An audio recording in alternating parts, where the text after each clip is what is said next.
a scion.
That you will faithfully execute the office of President of the United States. That I will faithfully execute the office of President of the United States. And will, to the best of your ability, and will, to the best of my ability, preserve, protect, and defend the Constitution of the United States. Preserve, protect, and defend the Constitution of the United States. So help you God.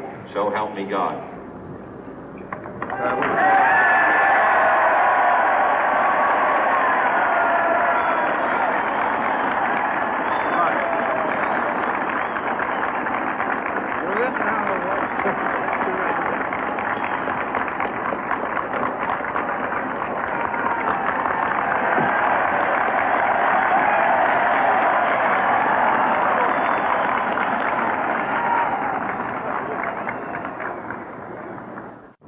Vice President Johnson, Mr. Speaker, Mr. Chief Justice, President Eisenhower, Vice President Nixon, President Truman, Reverend clergy, fellow citizens. We observe today not a victory of party, but a celebration of freedom, symbolizing an end as well as a beginning, signifying renewal as well as change. For I have sworn before you and Almighty God the same solemn oath our forebears prescribed nearly a century and 3/4 ago. The world is very different now, for man holds in his mortal hands the power to abolish all forms of human poverty and all forms of human life. And yet the same revolutionary beliefs for which our forebears fought are still at issue around the globe. The belief that the rights of man come not from the generosity of the state, but from the hand of God. We dare not forget today that we are the heirs of that first revolution. Let the word go forth from this time and place to friend and foe alike that the torch has been passed to a new generation of Americans born in this century, tempered by war, disciplined by a hard and bitter peace, proud of our ancient heritage, and unwilling to witness or permit the slow undoing of those human rights to which this nation has always been committed and to which we are committed today at home and around the world.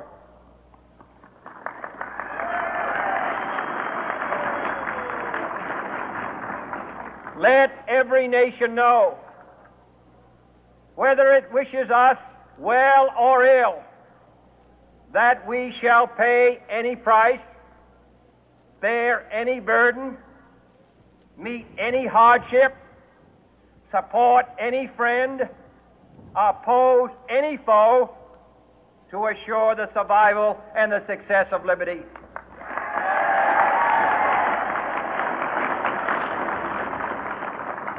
This much we pledge and more. To those old allies whose cultural and spiritual origins we share, we pledge the loyalty of faithful friends.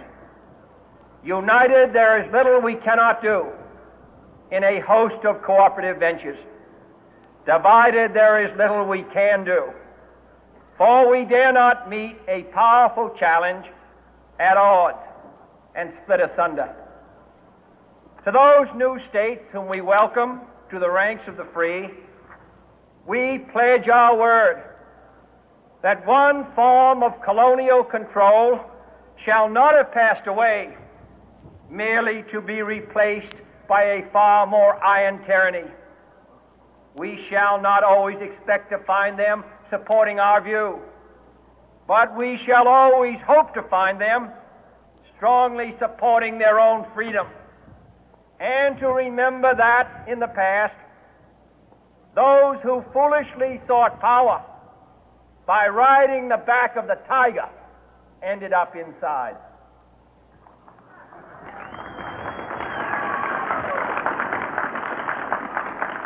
To those people in the huts and villages of half the globe struggling to break the bonds of mass misery, we pledge our best efforts to help them help themselves for whatever period is required, not because the communists may be doing it, not because we seek their votes, but because it is right.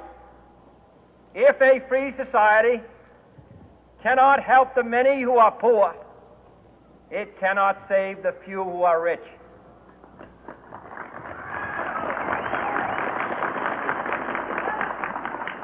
To our sister republics south of our border, we offer a special pledge to convert our good words into good deeds, in a new alliance for progress, to assist free men and free governments in casting off the chains of poverty.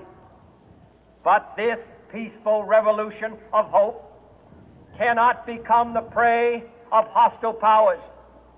Let all our neighbors know that we shall join with them to oppose aggression or subversion anywhere in the Americas. And let every other power know that this hemisphere intends to remain the master of its own house.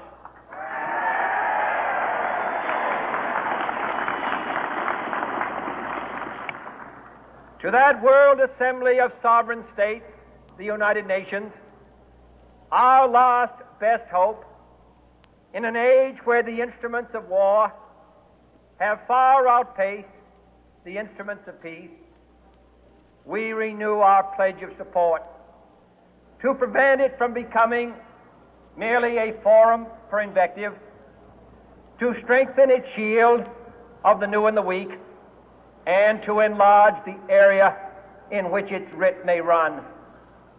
Finally, to those nations who would make themselves our adversary, we offer not a pledge, but a request that both sides begin anew the quest for peace. Before the dark powers of destruction, unleashed by science, engulf all humanity in planned or accidental self-destruction, we dare not tempt them with weakness, for only when our arms are sufficient beyond doubt can we be certain beyond doubt that they will never be employed. But neither can two great and powerful groups of nations take comfort from our present course, both sides overburdened by the cost of modern weapons, both rightly alarmed by the steady spread of the deadly atom, yet both racing to alter that uncertain balance of terror that stays the hand of mankind's final war. So let us begin anew, remembering on both sides that civility is not a sign of weakness, and sincerity is always subject to proof. Let us never negotiate out of fear, but let us never fear to negotiate.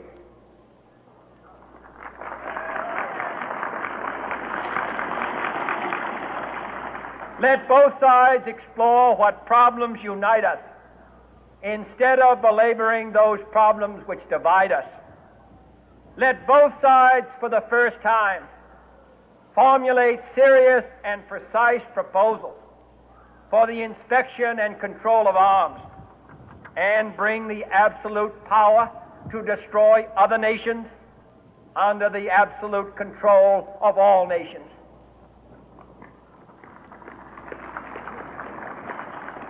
Let both sides seek to invoke the wonders of science instead of its terrors. Together, let us explore the stars, conquer the deserts, eradicate disease, tap the ocean depths, and encourage the arts and commerce. let both sides unite to heed in all corners of the earth the command of Isaiah to undo the heavy burden and let the oppressed go free. And if a beachhead of cooperation may push back the jungle of suspicion, let both sides join in creating a new endeavor, not a new balance of power, but a new world of law, where the strong are just and the weak secure and the peace preserved. All this will not be finished in the first 100 days, nor will it be finished in the first 1,000 days, nor in the life of this administration, nor even perhaps in our lifetime on this planet. But let us begin.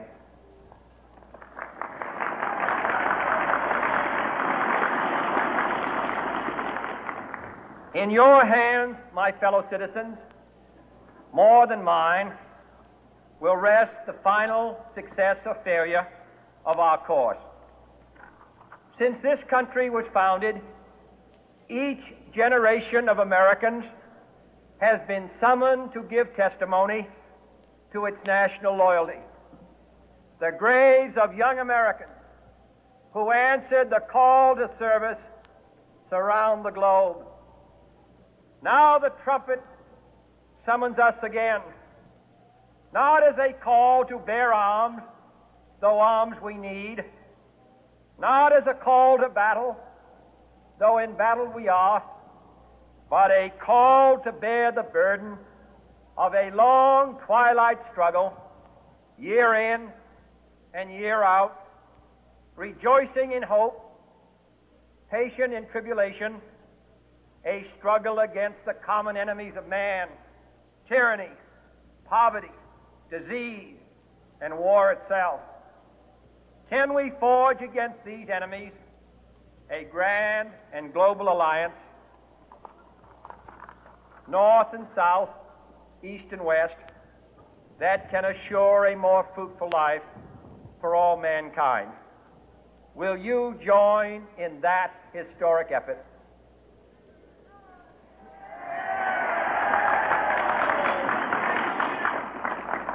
In the long history of the world, only a few generations have been granted the role of defending freedom in its hour of maximum danger.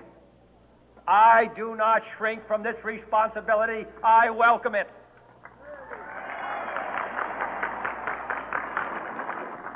I do not believe that any of us would exchange places with any other people or any other generation.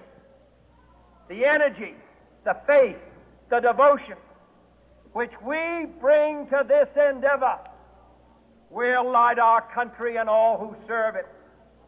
And the glow from that fire can truly light the world. And so, my fellow Americans, ask not what your country can do for you, ask what you can do for your country.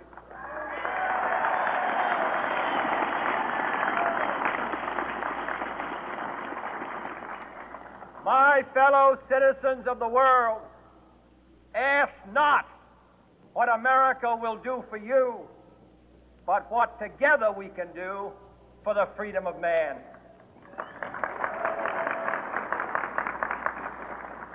Finally, whether you are citizens of America or citizens of the world, ask of us here the same high standards of strength and sacrifice which we ask of you.